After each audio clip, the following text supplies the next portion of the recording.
Los invitados de hoy a la tertulia de Economía de Periodista Digital comparten la doble condición de economistas y escritores. Juan Pablo Calzada es coautor de La encrucijada económica de España, propuestas para salir de la crisis. Y Emilio González, por su parte, tiene publicados los libros Luz en la Bolsa y La mano invisible del gobierno. Con ellos vamos a tratar la difícil situación económica que vive España y el mundo en la actualidad, sobre todo la Unión Europea, y, en fin, lo que podemos resumir, la que está cayendo en realidad, ¿no? Pues la verdad es que sí que está siendo tremenda, ¿no? O sea, estamos en una situación y yo sigo pensando, vamos, o es la tesis que hemos mantenido siempre en el libro, que en nuestro análisis hicimos un análisis de prácticamente 20 años, desde 1990 a 2007, y lo que vimos claramente es que Occidente no es competitivo. O sea, que se está endeudando paulatinamente desde el principio de este siglo contra el resto del mundo. El endeudamiento debe andar ahora cercano a los 10 billones de euros y eso es lo que estamos mirando ahora mismo, ¿no? Dice, toda esta deuda, pero esta deuda se ha generado porque no éramos competitivos y por lo tanto necesitábamos fondos exteriores para seguir manteniendo nuestro nivel de vida. Y bueno, pues no atacar la raíz del problema, que es el tema de que no somos competitivos a nivel mundial, pues el diferirlo pues nos ha generado una burbuja de deuda que es con lo que nos encontramos ahora y que está estallando, o donde está el peor momento ahora o el peor sitio es en Grecia, ¿no? Que lleva un montón de años no diciendo del todo la verdad sobre cuáles eran sus cuentas públicas, incluso cuando se han hecho ingresos o se le ha inyectado dinero durante el plan que se ha preparado en este último año para estabilizarle, pues están detectando que tampoco están haciendo las cosas como tenían que hacerlas, ¿no? Y entonces, bueno, pues esto está generando un problema muy serio, ¿no? Y de hecho yo creo que lo ha estado generando durante los últimos 2 años, donde se ha intentado llamar a muchos gobiernos en Europa a que contengan un poco los costes, sobre todo los gastos, y aquí no ha hecho mucho caso a nadie y tampoco les ha pasado nada, ¿no? Y entonces, hombre, es que también parte de la base de una idea equivocada, ¿no?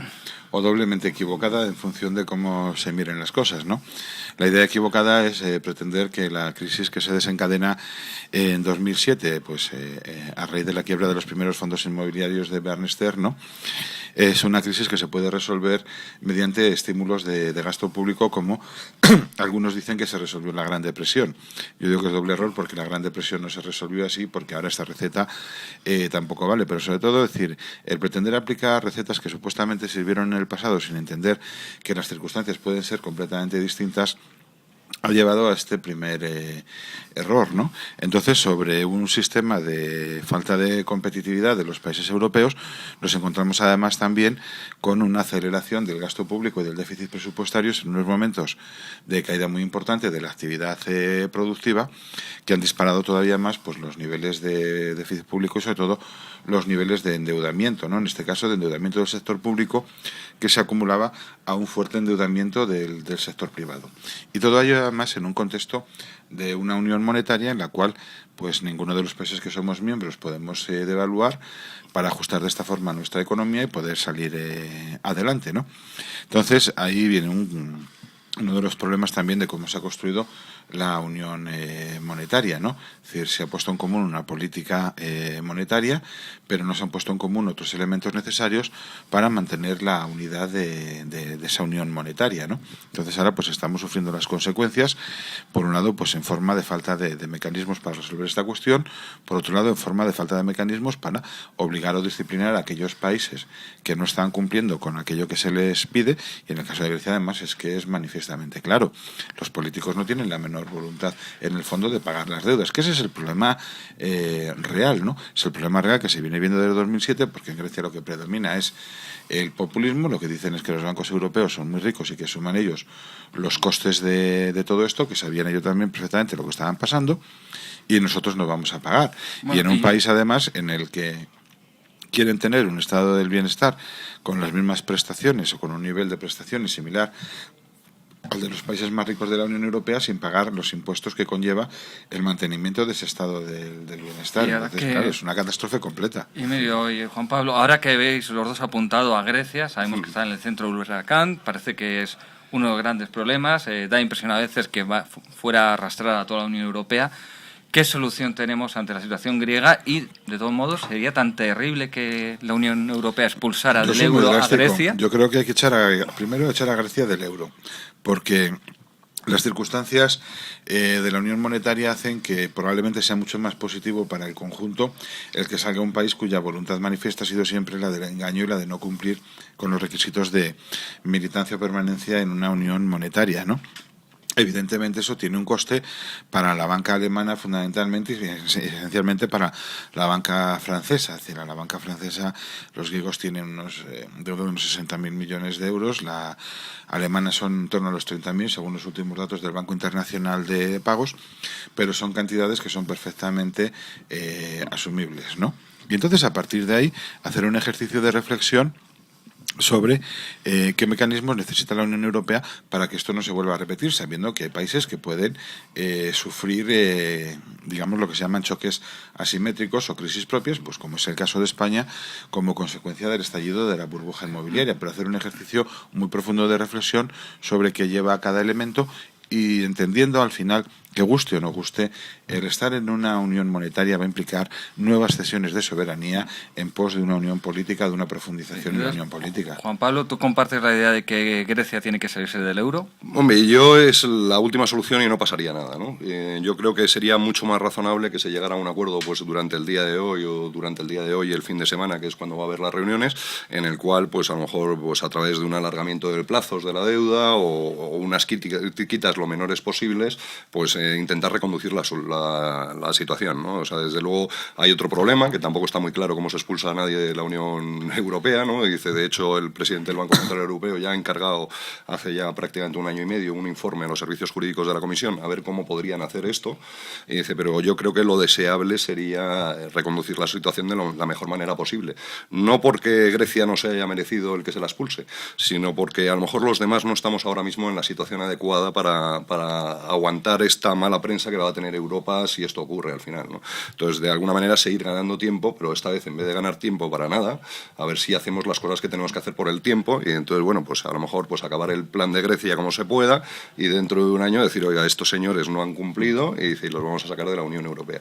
Yo creo que ese es el principal problema y además es que yo entiendo que metan a Italia y a España pues porque somos los siguientes en el escalón, pero no somos países en absoluto comparables con Grecia. Grecia no tiene tecnología propia, no hay grandes empresas, es un país muy funcionarial, vamos, es un país que se ven muchas dificultades en su futuro. O sea, se ve más un país que debe converger hacia China o hacia otros productores baratos que hacia economías del conocimiento más ricas, que es donde debería ir la Unión Europea. En esa situación, pues España e Italia están francamente mucho mejor que Grecia. O sea, nosotros, las pymes o las medianas empresas italianas son brutales a nivel mundial en cuanto a diseños industriales y demás. O sea, son una economía seria y exportadora, y en España también tenemos grandes empresas con una tecnología tan grande como para tener multinacionales líderes en algunos sectores. O sea que la situación no es ni mucho menos la misma que la de Grecia.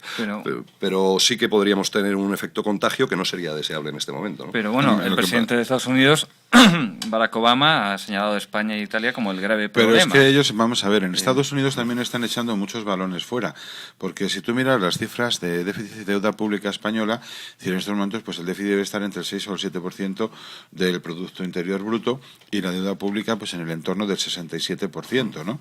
Y un país pues que va probablemente pues camino a una nueva recesión, pues que Estados Unidos también va camino de una recesión, su déficit público supera el 10%, y su deuda pública supera el 100% del Producto Interior Bruto. Entonces uno lo que no entiende es esta lógica de hay que sacudir a España y España puede ser insolvente y Estados Unidos resulta que no puede ser insolvente, cuando además en Estados Unidos estamos viendo que hay una dualidad política en tanto en cuanto el Congreso y la Cámara de Representantes quieren restringir los programas de gasto público, mientras que el presidente, con los poderes que tiene el presidente de Estados Unidos, lo que quiere es incrementarlos y seguir aplicando políticas keynesianas. Eso, desde el punto de vista de la política económica, es una incoherencia total que debería de hacer que la deuda de Estados Unidos sufriera. Sin embargo, la deuda de Estados Unidos no está sufriendo lo que la deuda española. Y digo lo mismo también porque es un caso similar al del Reino Unido. Y claro, cuando tenemos en cuenta también que los grandes inversores internacionales y que los grandes especuladores internacionales son en general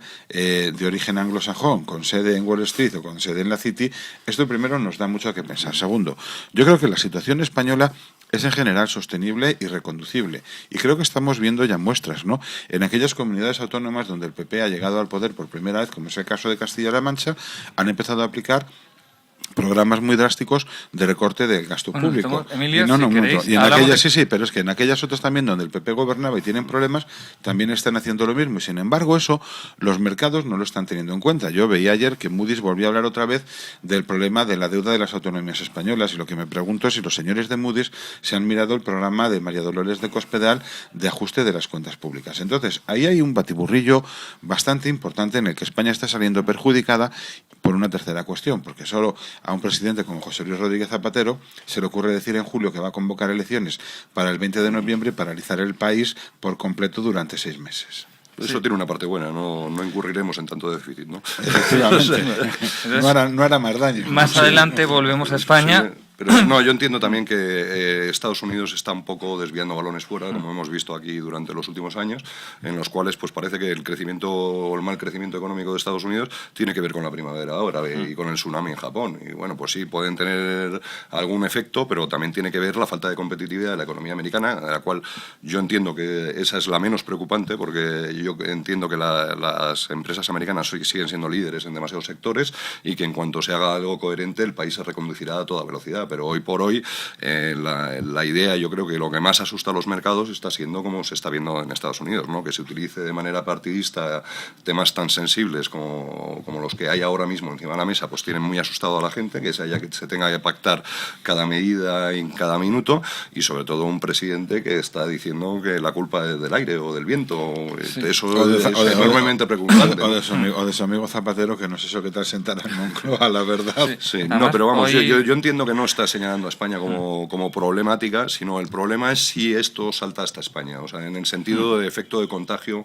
más en que vean que somos una economía irreconducible y que hay que deshacerse un poco de nosotros, o llegarán a pensar lo que se dice de Grecia, ¿no? Que hablan, pues está desde gente que quiere que les echemos ya mismo, quitas del 60, del 70%, del 40, del 30, o sea, hay multitud de versiones sobre el tema, ¿no? Lo que pasa es que también yo creo que volvemos también a intereses de geopolítica internacional en la ámbito de la economía, porque al final Estados Unidos siempre ha estado muy cómodo financiando fuertes déficits exteriores y su propio déficit público sobre la base de que era el que captaba más o menos el 60% del ahorro mundial por la confianza que generaba el dólar, y no había ninguna otra divisa capaz de asumir semejantes volúmenes de ahorro. Pero claro, al aparecer el euro, pues con sus defectos, sus problemas, y de forma tambaleante, pero poco a poco se va consolidando como una alternativa al dólar, ¿no? Y entonces a eso también les molesta, y ellos estarían encantados en que el euro desapareciera.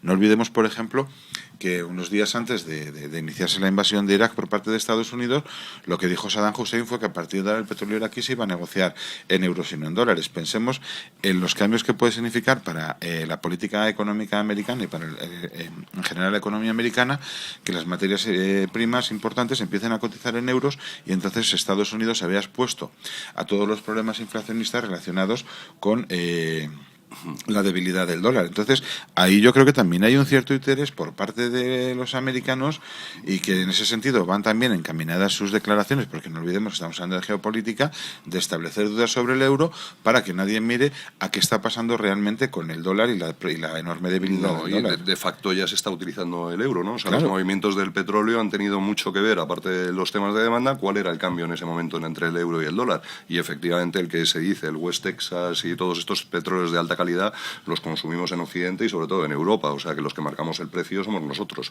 Y yo entiendo que a futuro pues eso es un tema preocupante para Estados Unidos, pero yo creo que eso, bueno, estamos muy metidos en esa guerra, ¿no? O sea, ellos han depreciado todo lo que han podido el dólar para intentar salir de esta situación, pero yo entiendo que no es un futuro. O sea, eso no es un futuro. Conseguir depreciarte contra el dólar o contra el euro para conseguir vender más hoy... No, yo no digo un futuro. Yo digo decir que también hay ciertos intereses... Sí, no digo que lo están ¿no? haciendo, pero no es un futuro. El futuro que tenemos los países occidentales es hacer unos productos enormemente complejos que resuelvan un montón de necesidades por los que podamos cobrar muchísimo dinero. No en que el euro esté más barato que el dólar o lo que sea, ¿no? Sino que la calidad de nuestro producto nos desmarque un poquito del precio y que la gente esté dispuesta a pagar por temas de calidad, como está haciendo Alemania, ¿no? Dice, no es el único que fabrica ciertos tipos de materiales de máquinas pesadas, por ejemplo, pues de máquinas de fabricar papel y cosas por el estilo, pero sí son las mejores.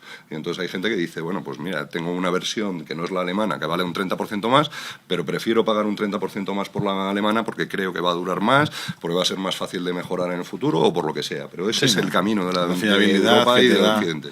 El hecho de que no tengas que llamar al mecánico en medio proceso productivo y cosas por el estilo. Y bueno, y ya que sale el tema de la geopolítica, de repente nos encontramos que hay un nuevo grupo de actores que son Rusia, China, Brasil, India y Sudáfrica, que se ofrecen generosamente o no a rescatar a la eurozona. Mira, ¿Es creíble este rescate y qué buscan en realidad? Yo lo de Rusia me parto de risa, porque Rusia bastantes problemas tienen ellos ya internos como para venir a rescatar a nadie. Lo que pasa es que al final la política que está siguiendo el tándem Putin-Medvedev, ¿no?, es la misma que de la extinta Unión Soviética.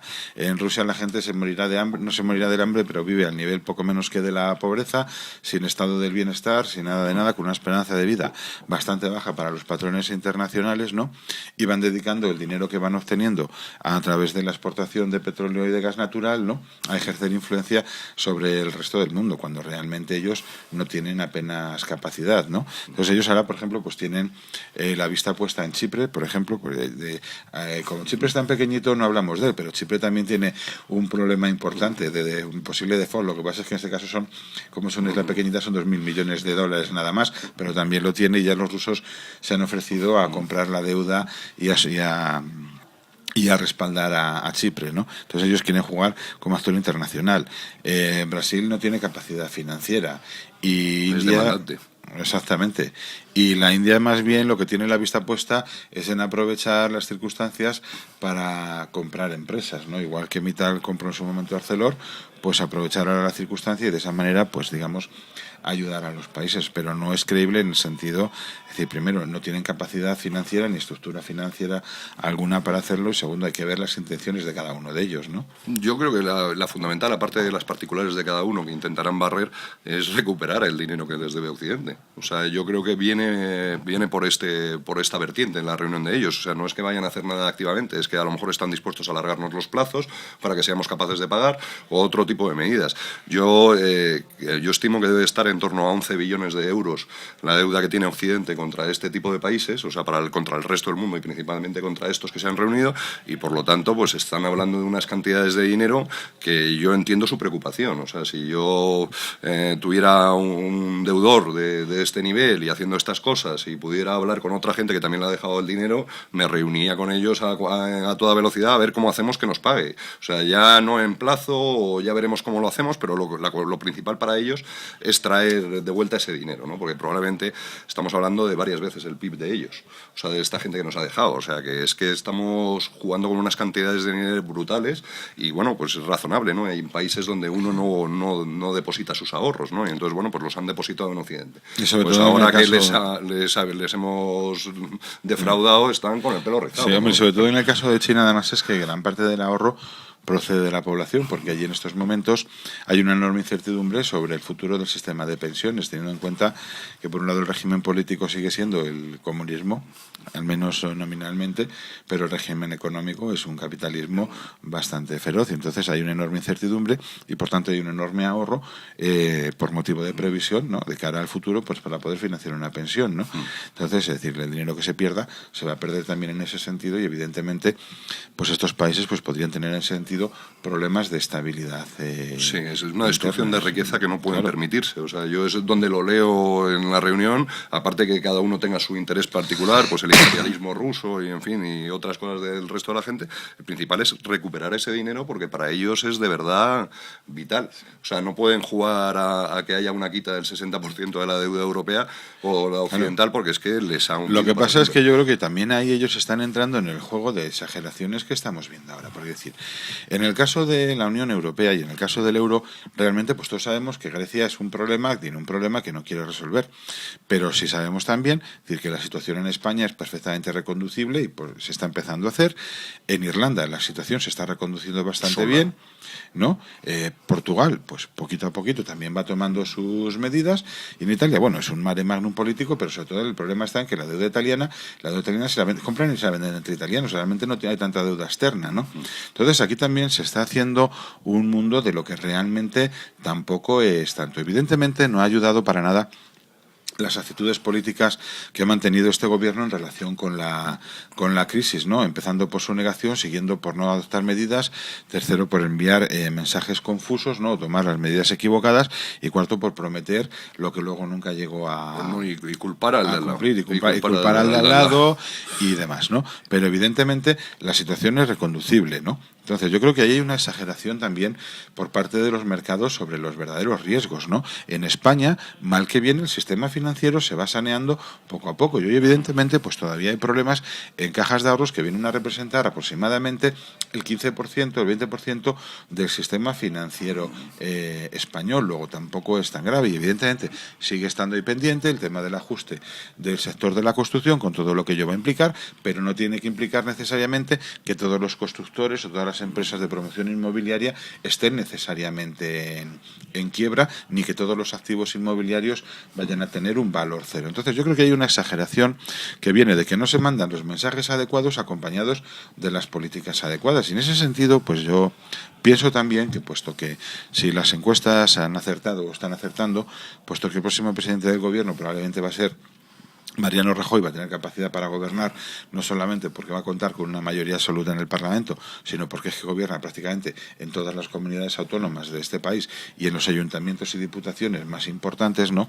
Yo lo que creo es que con esa capacidad que él va a tener para actuar en todos los niveles de la administración, lo que tendría que estar en estos momentos ya es empezando a reunirse con los grandes inversores internacionales de Londres y de Nueva York, exponerles sus planes, exponerles los nombres de quienes van a ocupar las carteras económicas de peso y, sobre todo, además, mostrarle que él no es zapatero, que él lo que dice lo cumple y tiene ejemplos que puede aportar perfectamente, como, insisto, es el caso del plan de ajuste drástico de María Dolores de Cospedal en Castilla-La Mancha, ¿no? Y eso ayudará a este país y fundamentalmente le va a ayudar a él, porque, decir, cuanto mejor dentro de lo mal que está la cosa, cuanto mejor se lo encuentre, mejor va a poder gobernar, y cuanto peor se lo encuentre, peor, más le va a costar, ¿no? Sí, ¿no? Y luego hay otro potencial que no estamos utilizando en España, aunque empieza a emerger de alguna manera. O sea, se considera que una de las grandes alternativas a Facebook es Twenty, que es una iniciativa española, o sea que hay suficiente nivel tecnológico y suficiente nivel en los emprendedores.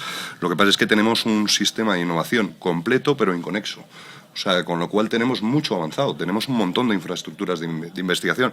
Hay en prácticamente todas las universidades, hay parques científicos y tecnológicos del orden de 90 en este país. O sea, habría muchas posibilidades de que empezara a surgir la innovación de manera potente, ¿no? Que yo creo que es lo que está esperando. Ese es el mensaje que está esperando ahora mismo el mercado. Es una contención del gasto público, como podría ocurrir si de verdad gobierna el PP, que parece que es su intención y desde luego lo está demostrando con hechos allá donde gobierna. Y luego, pues el demostrar que hemos sido la octava economía del mundo, y podemos volverlo a ser con cierta facilidad, ¿no? O sea, tenemos un sistema de I+D+I suficiente, lo único que pasa es que no está produciendo porque está mal conectado, no está bien financiado, pero ahora parece que hay un empujón muy serio hacia los emprendedores, que todavía es un empujón muy violento, porque es sobre algo que no conocen muy bien, pero que hay intención de empujarlo, y desde luego no podemos quejarnos. En el último año y pico, la impresión que tenía las personas de los empresarios, yo creo que ha mejorado enormemente con esta aparición del emprendedor, que ya van sumando 1 más 1 y dicen, anda, si son prácticamente lo mismo, ¿no? Y entonces, bueno, pues ¿por qué uno malo y otro bueno? Y bueno, pues esto está mejorando y sobre todo está concienciando al país que nuestro futuro está en eso, en esas empresas nuevas o en las que existen que se puedan reconducir, porque siendo una economía tan poco competitiva como es España y bueno, y en general todo Occidente, pues hay mucho tejido industrial que o se cambia radicalmente o va a desaparecer y hay que restituirlo con uno nuevo, ¿no? Y entonces de ahí la importancia. Y entonces en esos sectores yo creo que se puede hacer mucho hincapié. O sea, tenemos una investigación teórica a nivel de la octava economía del mundo y en algunos sectores, como por ejemplo el médico o el biotecnológico, estamos en el nivel 3. O sea, somos el tercer país del mundo en publicaciones científicas médicas. Pues bueno, esos son unas cosas que no acaban llegando al mercado. O sea, Mount Sinai está en Estados Unidos y no está aquí en España, pese a que tenemos unos investigadores médicos de este nivel. Pero es cuestión de tiempo y llegarán al mercado, ¿no? O sea, por ejemplo, tenemos el ejemplo en el mercado alternativo bursátil de AB Biotics, que es una empresa relativamente reciente, que en prácticamente 4 o 5 años estará obteniendo unos resultados extraordinarios y un potencial de crecimiento brutal. Pues esto es lo que hay que seguir haciendo, apoyando a estos emprendedores y luego, además, por si ya fuera poco, encima tenemos un mercado alternativo bursátil, o sea, un sitio donde se pueden financiar seriamente y donde todos podemos participar de que les vaya muy bien. Yo creo que están todos los elementos encima de la mesa, es cuestión de conectarlos. Yo creo que falta un elemento, ¿no? Que es que todo eso es cierto, pero en este país lo que falta es empezar a olvidarse de cosas como la negociación colectiva, los sindicatos haciendo y deshaciendo, etcétera. Y lo que hay que empezar a hacer es promover, primero, el reconocimiento del papel del empresario en la sociedad como generador de riqueza y de bienestar y creador de puestos de trabajo, porque sin empresas no vamos a crear puestos de trabajo, ¿no? Y olvidarnos a partir de ahí de si el sector público, de si el corporativismo en el que estamos instalados, etcétera, etcétera. Hay que reivindicarlo, hay que empezar por un cambio educativo muy importante en donde dejemos de demonizar al empresario en todos los terrenos, ¿no? Yo recuerdo que hace unos meses estuvo aquí el Premio Nobel de Economía, Kildan, y hablaba hacía una comparación, ¿no?, entre la gestión que estaba haciendo Barack Obama de la crisis y la que hizo en su momento el señor Roosevelt con su New Deal, y cómo Obama estaba repitiendo los mismos errores, y entre ellos el fundamental que destacaba Kildan, ¿no?, era el que se estaba demonizando permanentemente a las empresas, tanto por parte del señor Obama como en su momento por parte del señor Roosevelt, cuando eran las empresas las que de verdad tenían que generar esa riqueza que permitiera crear el empleo, el bienestar, cerrar déficit público, etcétera, ¿no? Y aquí estamos haciendo lo mismo, y además es que lo grave es que nosotros partimos ya de una tradición en general bastante profunda, desde aquella encíclica de Rerum Novarum, ¿no?, de condenar a la empresa y al capitalismo, ¿no?, pasando por lo que fue después el franquismo y su pensamiento anticapitalista,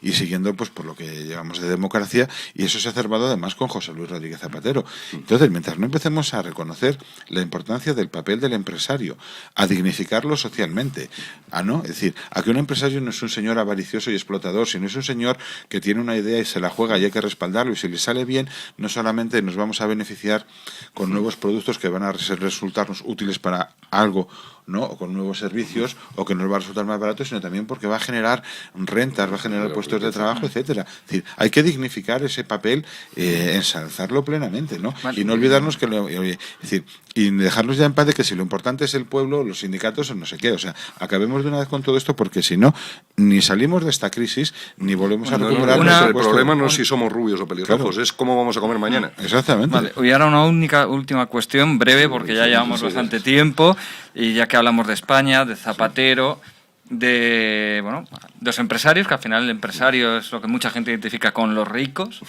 Esta idea del gobierno de recuperar el impuesto de patrimonio, Rubalcaba dice que fue una idea suya que Zapatero ha aceptado. ¿Qué opinión les merece? Brevemente, por favor. Yo creo que es un impuesto impresentable éticamente, porque ya estás grabando cosas que ya están grabadas anteriormente y que no benefician en absoluto la situación económica del país. El país lo que necesita es menores costes para ser más competitivo, y esto solo los aumenta y nos hace menos competitivos. Aparte de que el dinero del que se habla, no nos engañemos, no nos va a sacar de ningún problema ni va a aportar en nada, ¿no? Eso no es nada más que demagogia electoralista dirigida pues a la parte más a la izquierda del PSOE, ¿no?, y a todo lo que queda a su izquierda, con tal de minimizar el desastre electoral que las encuestas les están vaticinando. O sea, no olvidemos que la estrategia electoral del Partido Socialista y del candidato Alfredo Pérez Rubalcaba ha sido desde el primer momento no buscar el centro, porque por el centro es por donde se le están marchando a galopadas los votantes hacia el Partido Popular, ¿no?, porque son los que sufren la crisis,